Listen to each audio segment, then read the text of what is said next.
केंद्र सरकार ने अनलॉक 5 के गाइडलाइंस में यह कहा था कि अगर राज्य सरकार चाहे तो वो स्कूल खोल सकते हैं। पूरी तरह से स्कूल खोलने की जो जिम्मेदारी है वो राज्य सरकारों पर दे दी थी। इसके लिए यह भी कहा गया था कि राज्य सरकार आपस में यह तय कर ले, जो जिला प्रशासन है उनसे बात करे और उसके बाद एसओपी भी तैयार करे। अब कई सारे ऐसे राज्य हैं जिन्होंने 15 अक्टूबर से स्कूल खोलने का फैसला किया है, लेकिन कई ऐसे राज्य भी हैं जिन्होंने कह दिया है कि अगर पढ़ाई करनी है तो वो ऑनलाइन के जरिए भी हो सकती है। स्कूल खोलने का सवाल ही नहीं, क्योंकि कोरोना अभी जारी है। चलिए सबसे पहले आपको हम बताते हैं उन राज्यों के बारे में जिन्होंने 15 अक्टूबर से स्कूलों को खोलने का फैसला लिया है। इनमें है उत्तर प्रदेश, उत्तराखंड, बिहार, पंजाब, मध्य प्रदेश। ये ऐसे राज्य हैं जिन्होंने ये कह दिया है कि हाँ, हमारी जो तैयारियां हैं वो लगभग पूरी हो चुकी हैं और 15 अक्टूबर से हम स्कूल को खोल सकते हैं। जो एसओपी है वो उन्होंने लगभग तैयार कर ली है।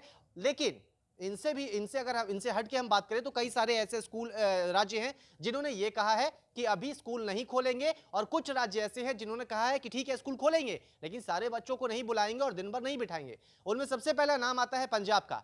पंजाब की ओर से यह कहा गया है कि अगर स्कूल खोल रहे हैं तो वो सिर्फ 9वीं से लेकर 12वीं क्लास के छात्रों के लिए खोलेंगे, और वहां पर जो क्लासेस है वो सिर्फ दिन में 3 घंटे की होगी। यानी कि हर रोज जो छात्र 6 घंटे 7 घंटे स्कूल में रहते थे वो नहीं होगा, सिर्फ 3 घंटे की क्लासेस चलाई जाएंगी, और वो भी सिर्फ 9वीं क्लास से लेकर 12वीं क्लास तक के छात्रों को ही स्कूल आने की अनुमति दी जाएगी, और उससे जो जूनियर छात्र हैं उन्हें नहीं बुलाया जाएगा। इसके लिए जो एसओपी है वो अभी तैयार हो रही है।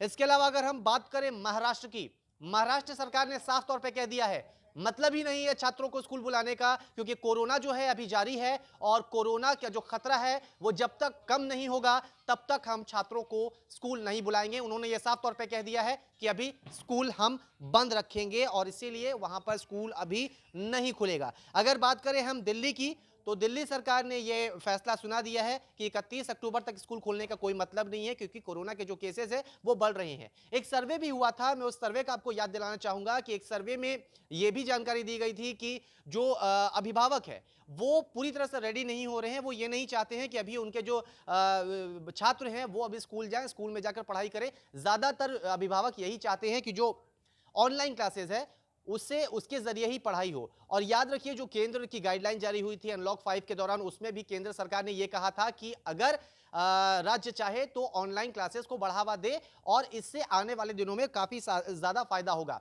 अब बात करते हैं पश्चिम बंगाल की। पश्चिम बंगाल सरकार ने साफ तौर पे कह दिया है 14 नवंबर तक स्कूल नहीं खोलेंगे।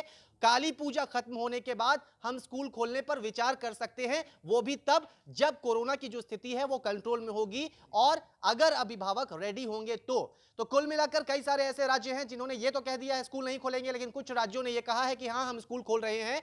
और इसी बीच केंद्र सरकार की जो गाइडलाइंस है वो ये भी कहती है कि अगर छात्र स्कूल जा रहे हैं तो उसके लिए जो अभिभावक हैं उनकी लिखित जो परमिशन है वो जरूरी है। अगर लिखित परमिशन नहीं है तो छात्र स्कूल नहीं जाएंगे। इसका मतलब ये हुआ कि अभी महाराष्ट्र, पश्चिम बंगाल और कुछ जो और पंजाब, ये जो ऐसे राज्य हैं यहां पर अभी छात्र स्कूल नहीं जाएंगे। घर में रहिए, घर से ही ऑनलाइन पढ़ाई कीजिए, क्योंकि कोरोना है और कोरोना से सुरक्षित रहना आपको है।